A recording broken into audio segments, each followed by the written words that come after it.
Inilah yang kita akan bahas hari ini. Wanita dirindukan surga.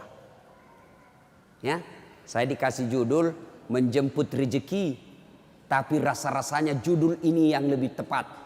Wanita dirindukan surga. Mau dirindukan surga, Ibu? Apalagi ibu-ibu ini yang depan saya yang sudah muka-muka sakaratil maut. Mau? 4 aja syaratnya, Bu. Catat. Ini oleh-oleh pulang pengajian. Ada ibu-ibu di Makassar pulang pengajian tidak ada oleh-olehnya. Saya tanya, gimana pengajiannya? Alhamdulillah, hebat. Bagaimana ceramahnya? Hebat memang itu Ustaz, jago dia ceramah. Apa dia bilang? Saya sudah lupa Ustaz. 1 jam kita ceramah tidak ada dia ingat. Nah, itu pentingnya bawa buku, dicatat. Karena ibu-ibu ini yang sudah usia-usia senja, otaknya ini ibarat kaset sudah kusut. Cicilan belum lunas, suami mau kawin lagi, anak rewel, kan repot itu otaknya. Nah, maka kalau dicatat, ibu saya di rumah, biasa kalau ada saya tulis lebar-lebar besar baru saya tempel dekat panci. Kenapa? Karena panci paling sering dikunjungi. Atau cermin. Nah, itu ibu catatannya tempel di cermin nanti itu, Bu. Suruh anaknya ketik baik-baik, rapi, tempel di cermin supaya selalu diingat. Ini 4 aja syaratnya ibu dirindukan surga. Tidak ada hadis mengatakan laki-laki dirindukan surga. 1, kata Nabi, aqimis salah, dirikan sholat. Bingung saya, kenapa ini dikhususkan perempuan? Dirikan sholat. Kalau mau dirindukan surga, oh usut punya usut. Ternyata perempuan memang paling sering lalai dalam sholat.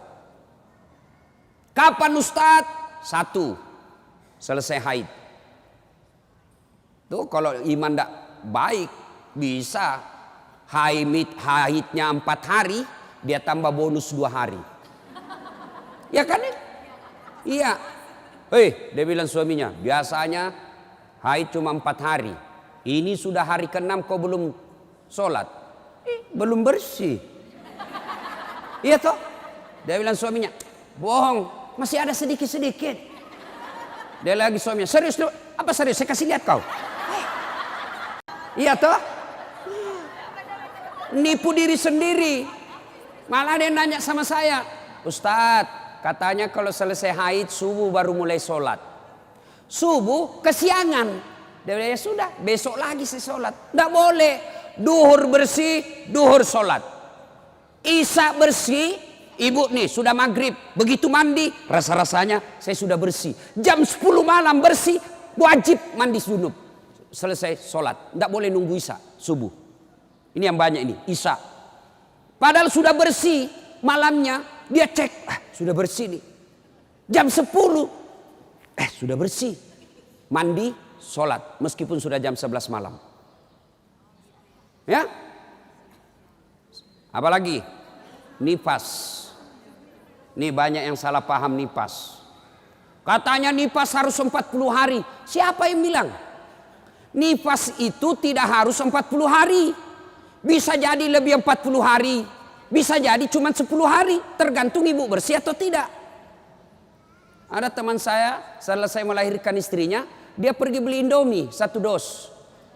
Saya bilang, apa hubungannya? Ini kan isinya 40 bungkus Ustaz. Jadi 1 hari 1 bungkus, kalau habis ini sudah bersih istri saya. Ayo. Kapan lagi perempuan banyak tidak sholat? Kalau ada pesta. Mukanya dia kira tembok. Coklat, biru, abu-abu, krem. Beleng-beleng. Ini ibu-ibu sekarang ini banyak perempuan palsu. Mohon maaf ya, kalau marah-marah aja. Siapa suruh undang saya? Sekarang banyak perempuan-perempuan palsu. Bulu matanya panjang, palsu. Matanya biru, palsu. Bibirnya merah, palsu. Pipinya biru, palsu. Alisnya tebal, palsu. Pantatnya gabus. Iya toh? Bu, ada kenalan saya. Orang kaya. Itu kalau dia tunjuk-tunjuk kapalnya tanker, suaminya bilang, ini Ustaz. Ya, kalau bunyi ayam kukuruku, masuk uang saya 200 juta. Disewa tiap hari 200 juta. Kalau ini Ustaz 75 juta satu hari. Istrinya Bu, tidak bisa, tidak yakin orang dia istri orang kaya. Sederhana pakaiannya. Akhirnya apa? Semua orang kalau lewat, orang kagum. Tahu enggak? Orang kaya loh itu. Sederhana pakaiannya. Tidak glamor. Orang jadi teladan. Kenapa? Dia kaya tapi tidak macam-macam pakaiannya. Orang senang lihat. Ini sudah tidak kaya, tidak terkenal. Gede ganyanya. Kayak sudah tabrak tiang listrik. Beleng-beleng. Tahu beleng-beleng? Dongo. Tahu dongo? Beleng-beleng. Tahu beleng-beleng? Dongo. Tahu dongo? Beleng-beleng. Beleng-beleng itu Rocky Gerung bilang dungu. Dungu atau oon. Tahu oon? Es krim ditiup. Itu beleng-beleng itu. Cuk. Banyak perempuan tidak sholat gara-gara make up. Hah? Make up. Nah. Make up. Shadow. Eyeshadow. Oh, malah ada model baru saya lihat Ibu. Dikasih lebih lagi putih-putih di sininya. Apa bedanya sama belek? Ayo.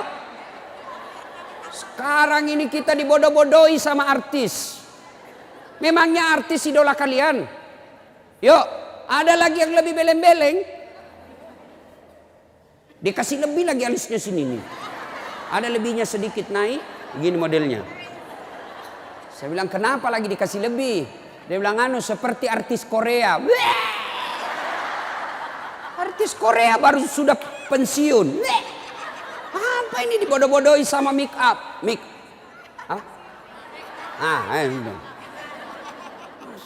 Bu, demi Allah, kami para suami tidak membutuhkan itu semua. Yang kami butuhkan kecantikan hati. Ini cantik-cantik, memang cantik, tapi bukan untuk nyenangin suami. Tapi giliran mau tidur, ndak sikat gigi, daster 3 hari ndak dicuci, kelihatan bulu ketek, muka dikasih bedak kencur, dikasih bawang matanya, ngorok. Bagaimana suamimu ndak menderita? Giliran mau pergi pengantin, Masya Allah, cantik betul. Ibu untuk apa cantik-cantik ini? Biar ibu mondar-mandir macam-macam. Tetanggamu tahu ini tetangga saya. Andai kau robot cak menjadi selebriti, mukamu tidak dikenal orang kaya artis Korea, oke lah. Tapi biar diapain orang tahu juga, tetangga saya ini. Udahlah, apalagi ibu yang rajin majelis taklim. Tiap minggu, tiap pekan hidup pengajian. Tapi tidak ada perubahan itu. Rugi. Habis waktu. Tidak ada guna. Mending tinggal di rumah tidur. Majelis taklim. Sudah 4 tahun majelis taklim. Tiap pekan dengar pengajian. Tapi make upnya malas dia sholat. Yang disenangi Allah cantik hatinya. Kalau hati cantik meskipun muka tidak halus, orang senang. Ya. Gara-gara mikam tidak sholat. Jadi bagaimana solusinya Ustaz? Kalau pengantin, mau pengantin, gimana solusinya? Wudhu dulu, baru tancap, sudah itu tahan kentut. Biar sudah wudhu, batal. Sedikit aja keluar Ustaz, batal. Nggak habis Ustaz, batal. Bagaimana? Nah, apalagi yang membuat orang ibu-ibu nih banyak ndak sholat. Selesai haid, nifas, make up. Yang keempat, apa? Jilbab. Banyak ibu-ibu malas sholat gara-gara jilbabnya susah dipakai. Jilbab sakaratil maut. Saya ibu sudah keliling-keliling ceramah. Mana-mana saya ceramah. Saya ke Filipina Selatan, jilbabnya orang Melayu sana, segitiga saja, satu peniti, selesai. Malaysia juga begitu. Saudi malah satu lubang masuk, selesai. Tapi coba lihat jilbabnya ibu Indonesia. Ngeri bu. Ada kayak ada talinya 2 meter, diikat-ikat. Disimpan di lehernya. Itu diikat lehernya. Lalu dikasih kembang. Sudah tidak bisa goyang itu lehernya. Nah, iya toh? 3 lapis. Ini penutup kepalanya 3 lapis. Ada kuningnya, abu-abu, coklat. Dikasih mereng lagi sedikit. Coba. Lalu ada kayak pohon di belakang. Biasa kalau ada pengganti. Gimana caranya dia pakai ini ya? Nah, sudah diikat lehernya. Pakai pula rok yang sempit. Rok sempit. Jalanlah dia. Dia bilang suaminya, buru-buru bu. Katanya, tunggu sebentar pak. Beleng-beleng. Beleng-beleng. Coba kalau lebar. Kan enak lari dikejar anjing.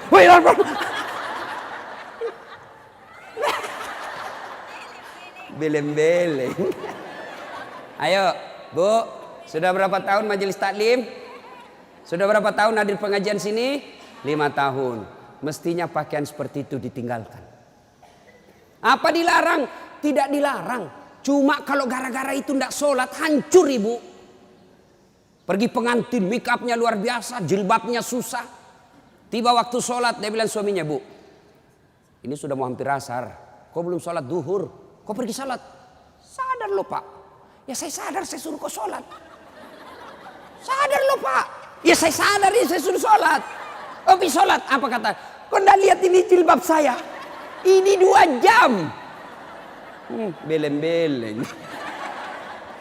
Ayo, sudahlah, bu. Apa yang saya sampaikan ibu pasti iyakan.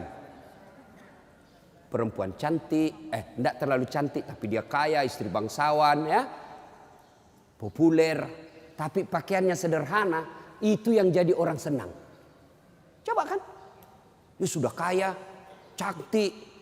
Banyak duitnya, terkenal, tinggi sekolahnya. Tapi pakaiannya seadanya. Masya Allah orang semua jadikan teladan. Nah, coba lihat itu nak. Itu ibu kaya loh. Terkenal. Banyak duitnya, tinggi sekolahnya. Tapi lihat nak, pakaiannya sederhana. Nah saya mau kok seperti itu nanti nak. Coba lihat. Apa Khadijah terkenal dengan jilbabnya yang mewah?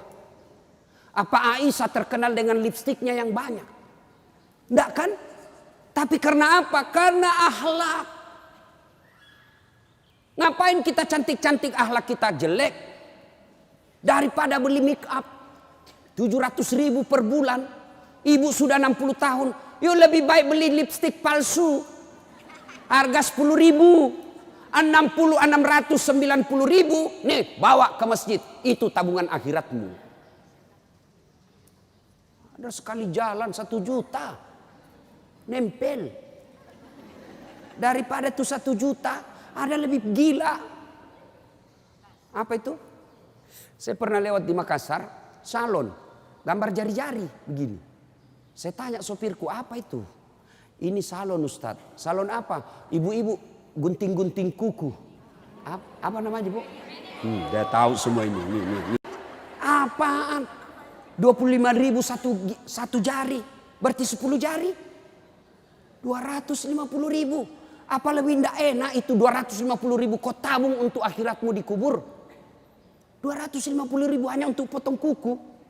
Lipstick 20.000. Eyeshadow 70.000. Ini alis 70.000. Sudah berapa habis duit kita? Ya?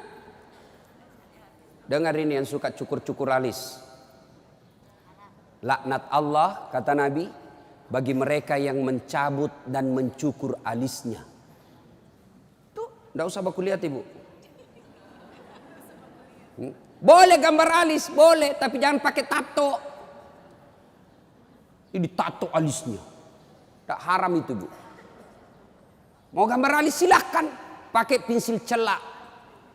Nggak ada pensil celah Ustaz, cari krayonnya anak.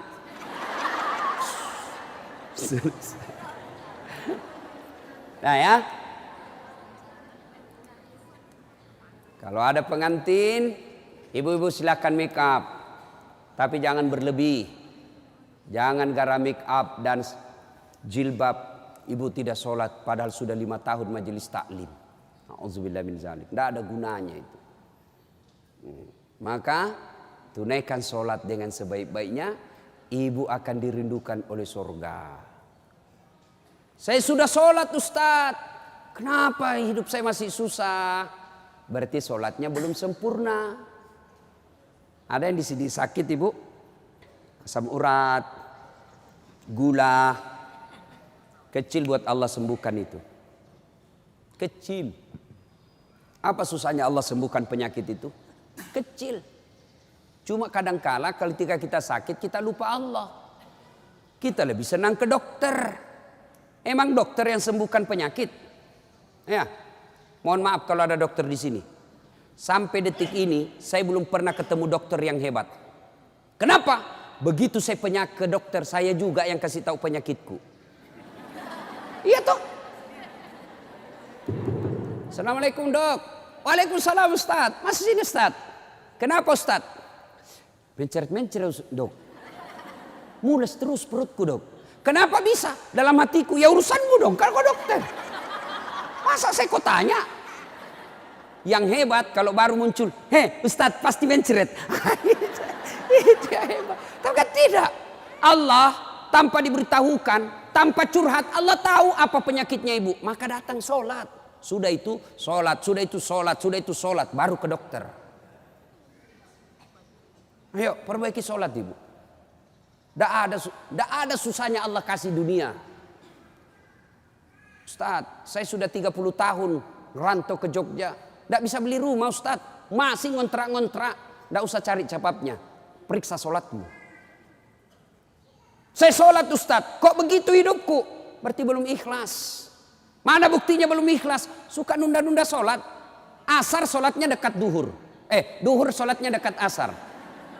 Berarti ibu perhatikan dah. Coba, sholat maghribnya itu juga wudhunya asar, itu juga maghrib, itu juga isya karena berdekatan. Itu tidak ikhlas. Sholat Ustaz, betul ibu sholat, tapi pakaiannya itu juga dipakai masak, itu juga dipakai bertetangga, itu juga dipakai ke pasar, itu juga dipakai tidur, tidurnya ngiler lagi. Ini. Pas dibangun suaminya, dipakai lagi sholat, najis. Pantas 30 tahun sholat, sholatnya tidak bisa memperbaiki hidupnya. Kenapa? Sholatnya tidak sesuai yang diajarkan Nabi. Saya sholat Ustaz, betul ibu sholat, tapi tidak semangat. Allah.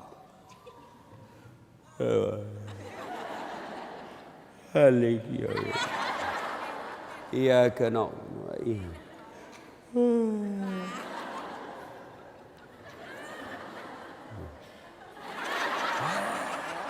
Ada juga yang sholat seperti itu. Ada yang sholat gitu.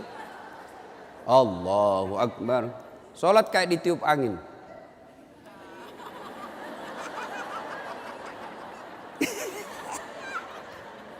Ayo, ada juga yang sholat semangat. No.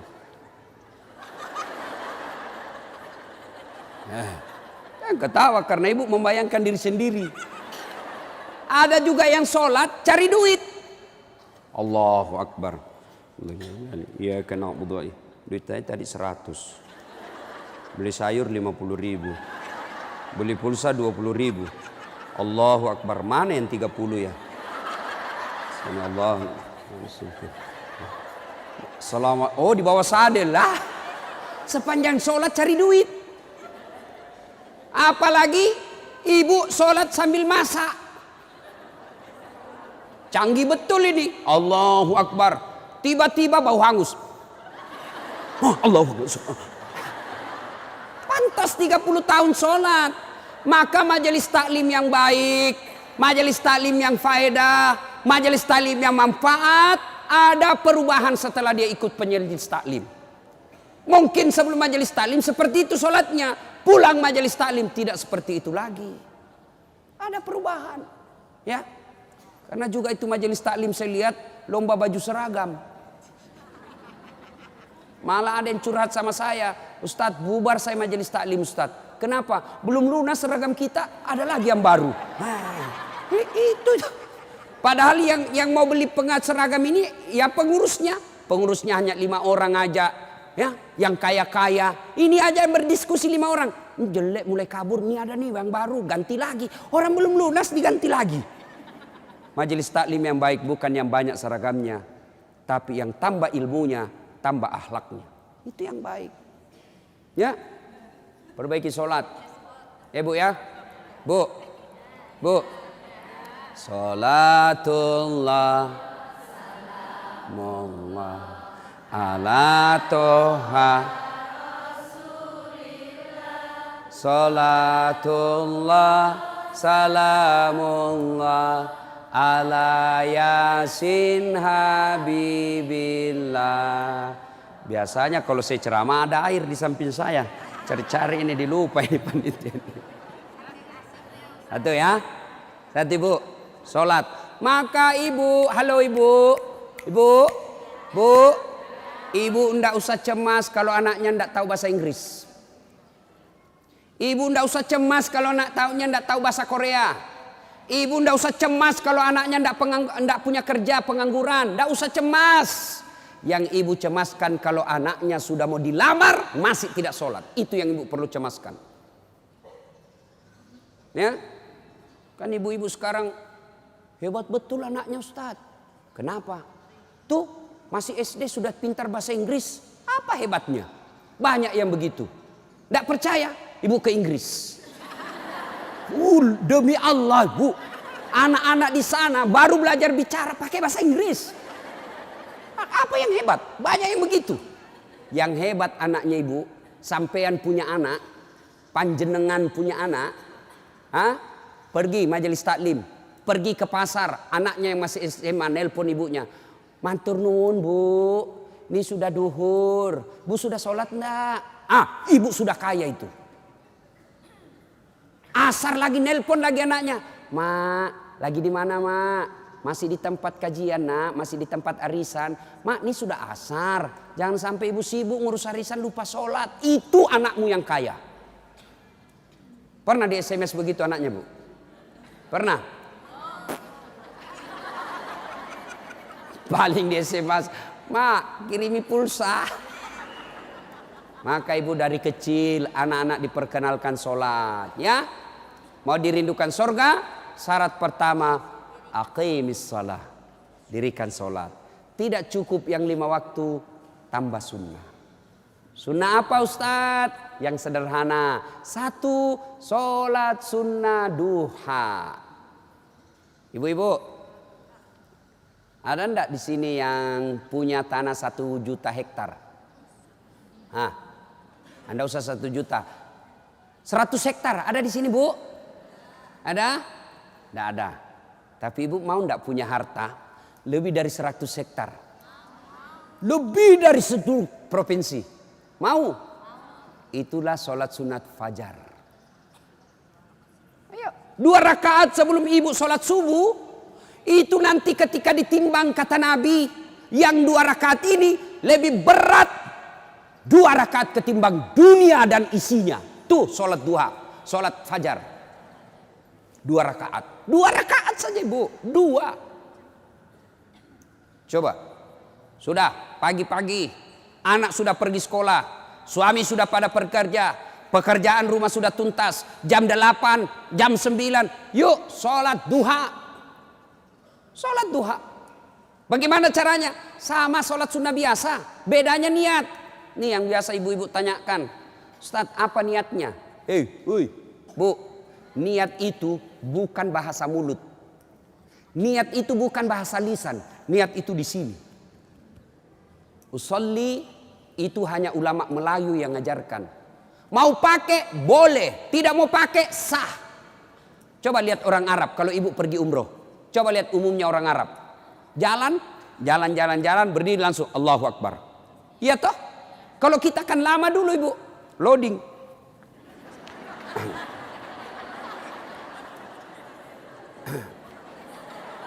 Allah. Duduk. Saya tanya, kenapa tidak jadi sholat ibu? Saya lupa sholinya. Boleh tidak ucapkan. Mau ucapkan silahkan. Sholli sunnatal duha. Raka'ataini lillahi ta'ala. Saya niat sholat sunnah duha. 2 rakaat. Sunnah hukumnya bagi saya lillahi ta'ala. Allahu Akbar. Tuh. Nggak hafal juga itu Ustaz.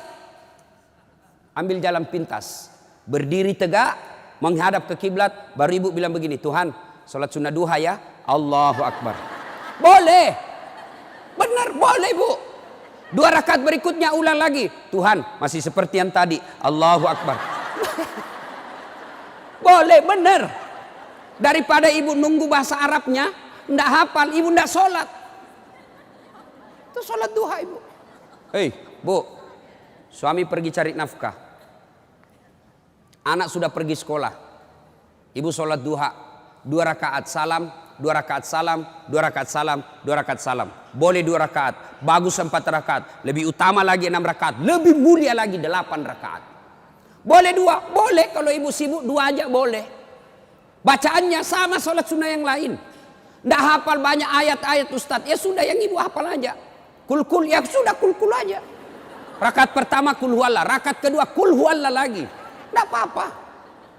Bahkan boleh begini bu. Allahu waladhdallin amin. Bismillahirrahmanirrahim. Alif lam mim. Allahu Akbar. Boleh. Rakaat kedua. Waladhdallin amin. Bismillahirrahmanirrahim. Yasin. Allahu Akbar. Boleh. Benar boleh. Jelas. Selesai sholat duha, ibu duduk menghadap kepada Allah, mengadu kepada Allah, ya Allah yang maha kaya. Tiadalah datang rezeki tanpa pertolongan dan bantuan. Engkau yang mengatur rezeki suami saya. Suami saya datang pergi menjemput rezeki ya Allah. Jika rezeki suami saya masih di atas langit, turunkan ya Allah.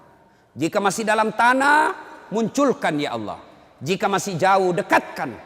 Jika masih sedikit, cukupkan. Dan yang lebih penting ya Allah, berkahkan. Doa tidak harus bahasa Arab. Banyak orang selesai sholat, baca doa. Tapi dia tidak tahu apa intinya doa. Doa itu tidak harus bahasa Arab. Nih rezeki saya. Belum sholat duha ini sudah keluar. Langsung 2, ada pula rotinya. Masya Allah ya. Coba ibu. Doa, dengar bu. Doa tidak harus bahasa Arab. Doa itu kalau bahasa Bugisnya mapaletu. Bahasa gaulnya curhat. Silakan ibu curhat. Bahasa hati. Bukan bahasa Arab. Ibu bahasa Arab belum lagi salah ucap. Nggak ngerti apa yang ibu baca. Malaikat bingung. Apa maksudnya ini ibu ini? Apa maksudnya ini ibu? Mau minta rezeki ternyata doanya apa? Minta anak. Bingung kan malaikat. Jadi boleh bu, ya Allah, bukakan pintu rezekiku ya Allah.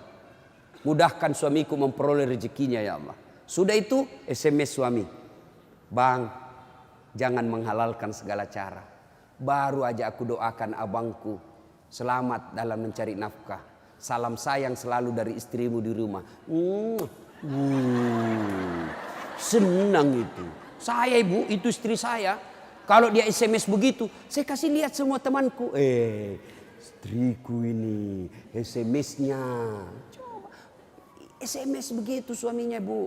Jangan galau bang, jangan putus asa bang. Rezeki Allah yang tentukan. Selama abang berusaha, rezeki itu ada. Pun kalau terbatas, percayalah saya tetap setia mendampingimu.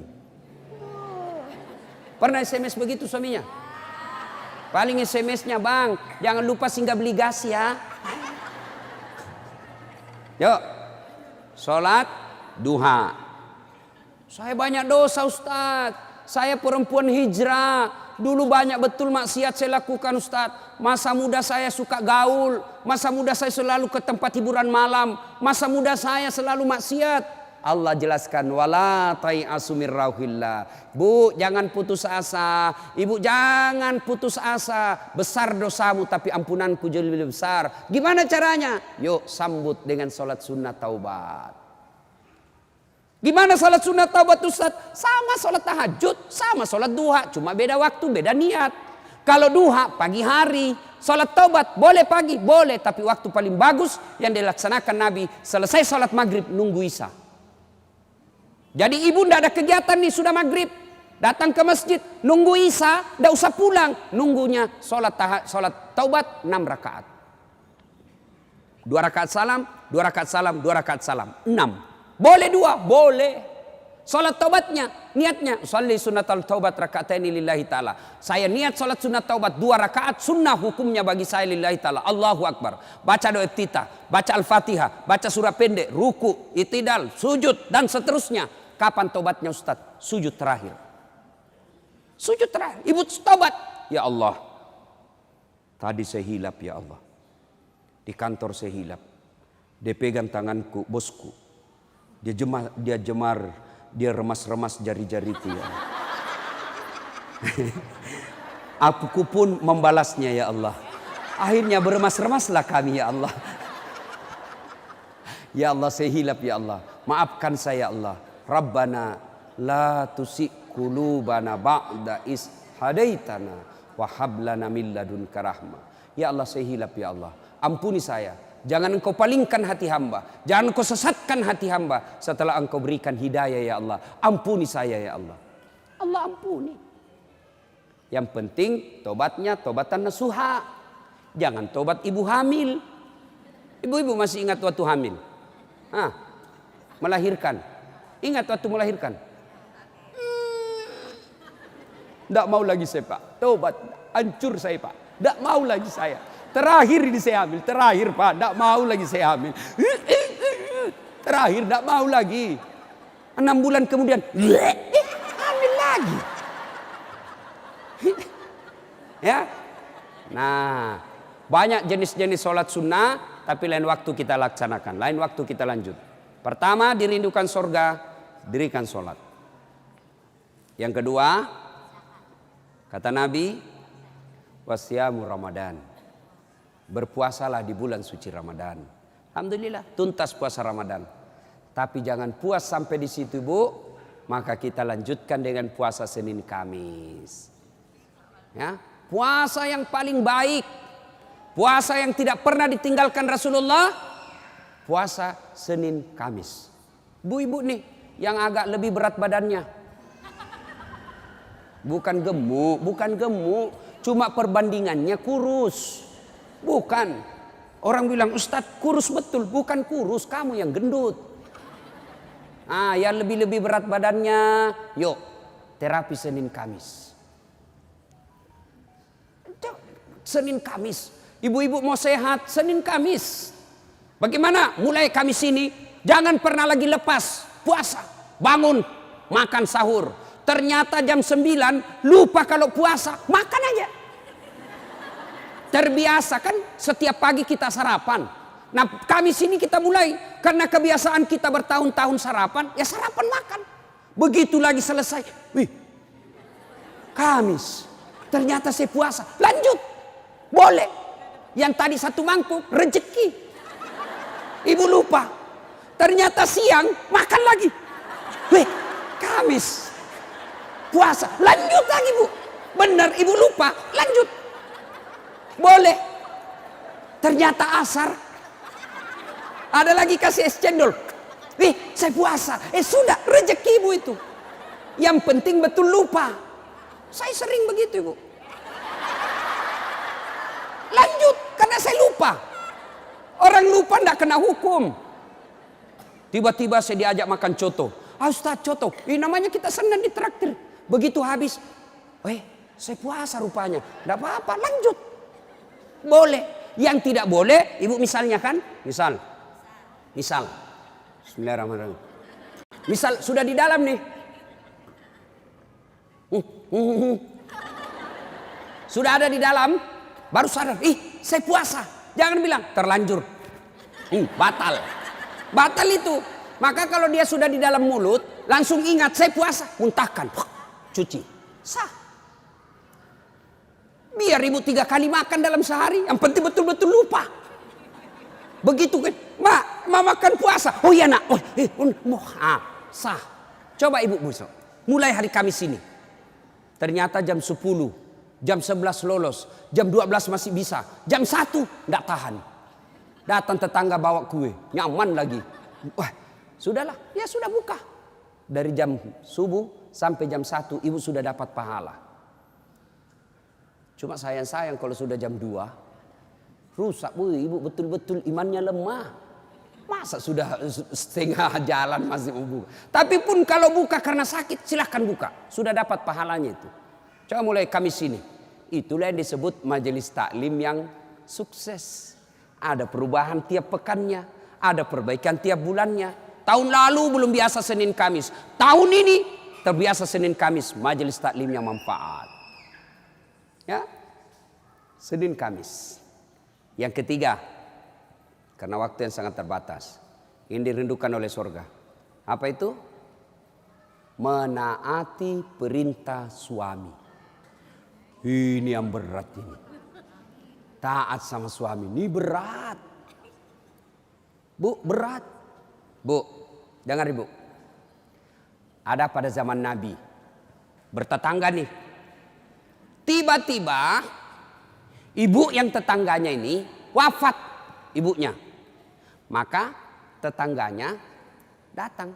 Misal nih dia bertetangga. Meninggal ini tetangganya, dia datang panggil anaknya, anak tetangga. Bu Haji, emak sampean wafat. Datanglah membesuknya. Mulai dari sakit. Mohon maaf Bu, saya tidak bisa besuk ibu saya. Saya tahu sakit tapi suamiku keluar. Saya dipesan tidak boleh pulang, tinggalkan rumah sebelum pulang. Pulang yang utusan. Sakaratil maut sudah ibunya, datang lagi. Bu, ibu sampean sudah sakaratil maut. Datanglah kau besuk. Mau sekali tapi mohon maaf suami saya belum pulang. Pulang lagi utusan. Wafat ibunya. Bu, yang terakhir kalinya bumu sudah wafat, maka mau dimakamkan. Kau datanglah sekali aja sebelum dimakamkan. Apa kata ibu? Mohon maaf suami saya belum pulang. Saya dilarang keluar sebelum pulang. Saya doakan ibu saya dimakamkan. Tidak datang ini anaknya. Marah ini utusan. Dia datang kepada Nabi melapor. Ya Rasulullah, keterlaluan betul itu tetangga saya. Mulai dari sakit, sakaratil maut, sampai wafat, dimakamkan. Tidak datang besuk ibunya. Saya 3 kali datang memanggilnya ya Rasul.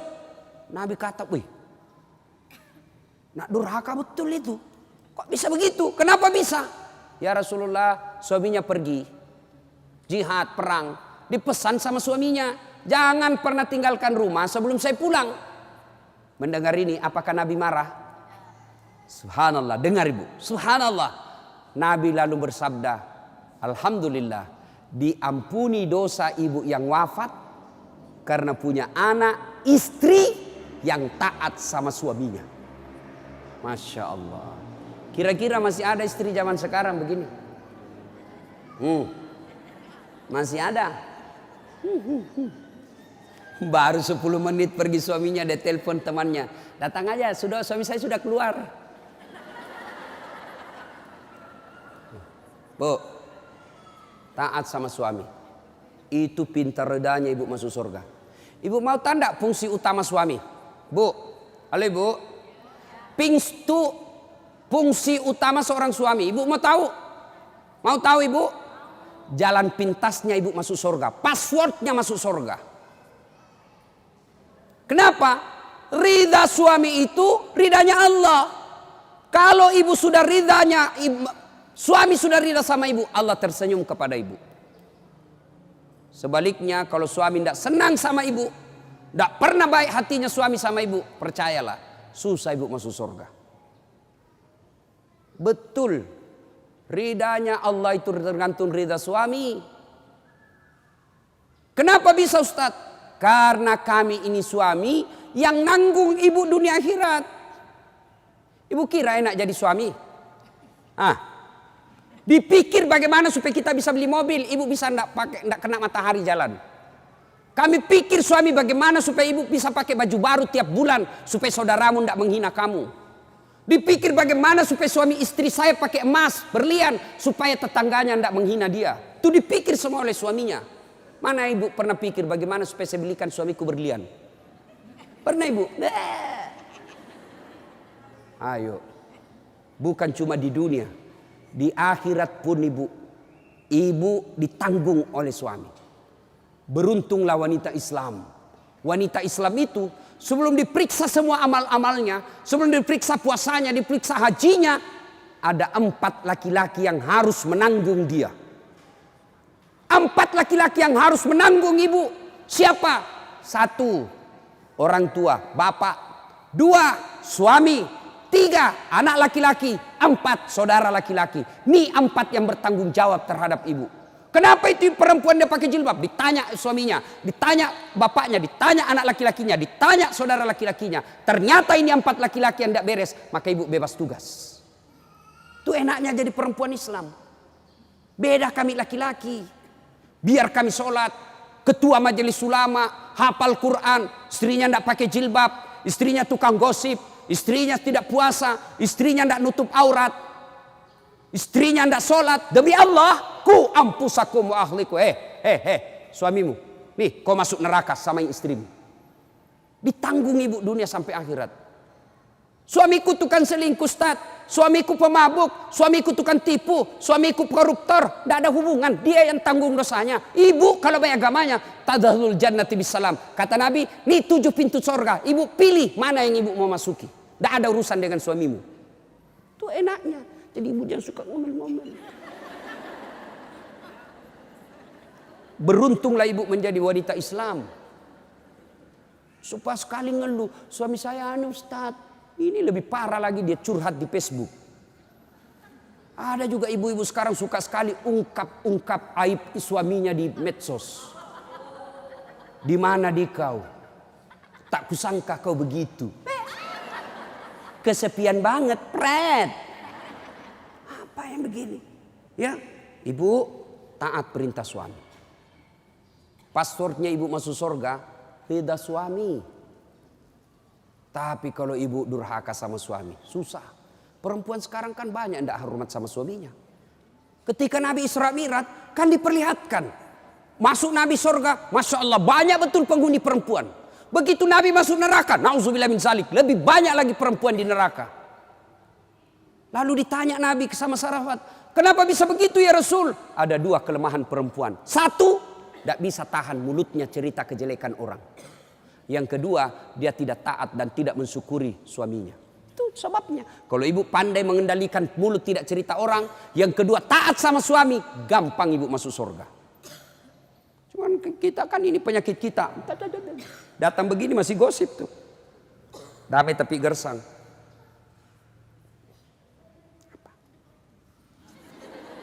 Apa? Apa sih? Enggak, gue tuh bertanya dong. Saya pun digosip. Begitu saya lewat, itu juga bajunya waktu di TV One. Ada urusan. Nenek ibu nih. Palsu. Aku tahu. Hitam itu di gelangnya. Palsu. Palsu lipstiknya. Kenapa kau tahu? Tuh melengket di giginya. Semua dia habis dosanya. Ibu, 1, sholat. 2, puasa. 3, taati suami. 4, jaga harga diri. Jaga harga diri. Bagaimana menjaga harga diri seorang perempuan? Bermula dari pakaian.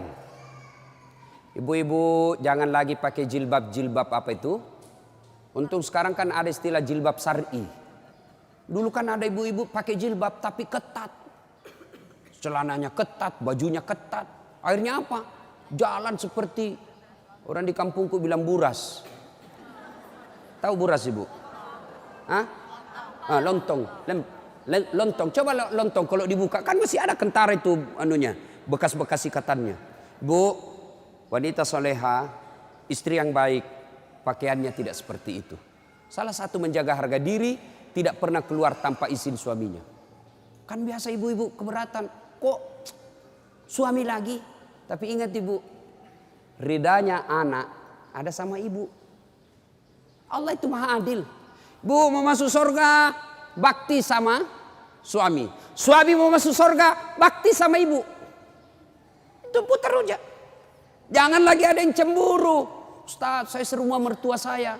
Kenapa ya suami saya perhatian betul sama mamanya? Sudah punya anak yang lain. Kok suami saya terus dibebani, beli ini, minta sama suami. Saya bilang, bu sadar dong bu. Bersyukur suamimu begitu. Mudah-mudahan nanti anakmu pun sudah menikah dengan wanita lain. Dia masih memperlakukan kau seperti ibunya sekarang. Jangan malah sentimen. Suami saya begini, suami saya begini. Ibu berapa tahun sama suami? Baru 25 tahun. Itu ibunya dari perutnya. Saya heran kalau ada perempuan cemburu sama mertuanya.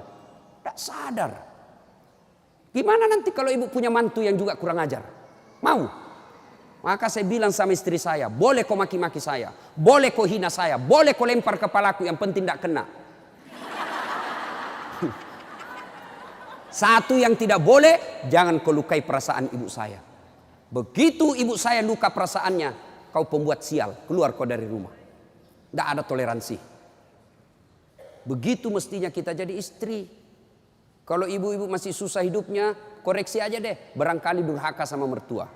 Nah, bagaimana mengabdi kepada orang tua, bagaimana mengurus anak, insya Allah lain waktu dan kesempatan kita akan lanjutkan. Akhirnya kita simpulkan, wanita yang ingin dirindukan surga, 1, pelihara sholat. 2, 3, taat pada perintah suami selama perintah itu tidak melanggar agama. Yang keempat, jaga harga diri. Insya Allah kalau ini kita lakukan, maka Nabi jelaskan, silakan masuk surga, tadkhulul jannati bisalam. Silakan masuk surga dari pintu mana yang ibu mau suka. Subhanallah. Inilah tausiah kita, mudah-mudahan ada manfaat. Terima kasih Ibu Li yang berkomunikasi kepada saya selama ini. Mohon maaf jika selama ini ada komunikasi yang tidak berkenan, dan terima kasih sehingga saya punya ladang amal untuk datang di tempat ini. Mudah-mudahan ada manfaat. Ibu-ibu masih mau dengar ceramah saya? Masih? Nah, gampang.